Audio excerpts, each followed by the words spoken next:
He was one of the most talked about candidates in the highly competitive midterms just months ago. But now there's questions over what the Senate's future looks like, potentially without Democratic Senator John Fetterman. He remains at Walter Reed Medical Center 2 weeks after checking himself in to treat clinical depression.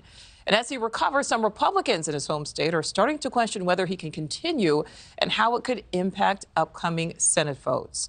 Correspondent Kelly Meyer is live in Washington. Kelly, what are lawmakers saying about Fetterman's treatment? Hey, Nichole, we spoke with Democrats and Republicans from Pennsylvania today, and they both say that they respect Senator Fetterman for going ahead and seeking treatment for clinical depression. One Democratic lawmaker telling us that while he's a senator, he's human as well, and he's going through a really hard time. But at the same time, another Republican is saying that this is raising concerns, his absence here on Capitol Hill, raising questions of whether it's best for him to continue in this role. Pennsylvania's John Fetterman sidelined in the Senate, missing votes and constituent visits after checking himself into Walter Reed Medical Center for treatment of clinical depression.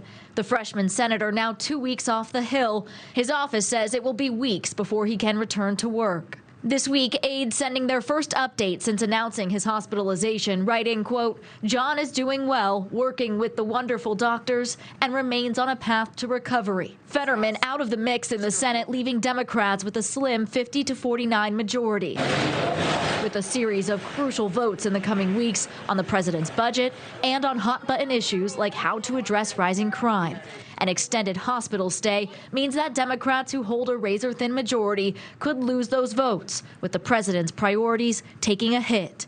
Now Fetterman's political opponents in Pennsylvania are starting to raise questions. I think that people are beginning to ask themselves, one, is this the best thing for John Fetterman to continue on in this?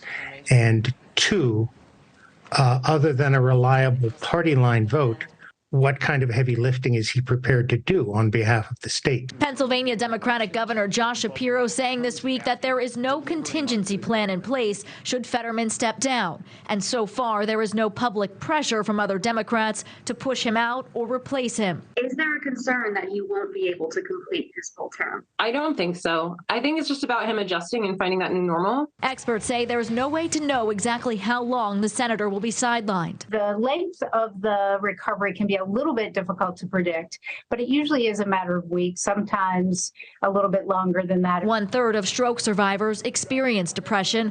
Doctors say treatment is vital. If we thought that everybody in our society who suffered depression can no longer do their job, no matter what it is, we'd have a big problem. So the most important thing to know here is that this is a treatable condition. While Fetterman aides say he has no intention of resigning, still no word on when he'll be back in the Senate.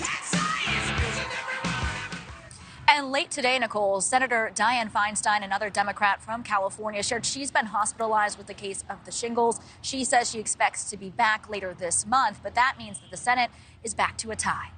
Nichole? Yes, it is. Okay, Kelly, thank you. Thank you for watching. Go to newsnationnow.com to find NewsNation on your television provider. And don't forget to click the red subscribe button below to get more of NewsNation's fact-driven, unbiased coverage.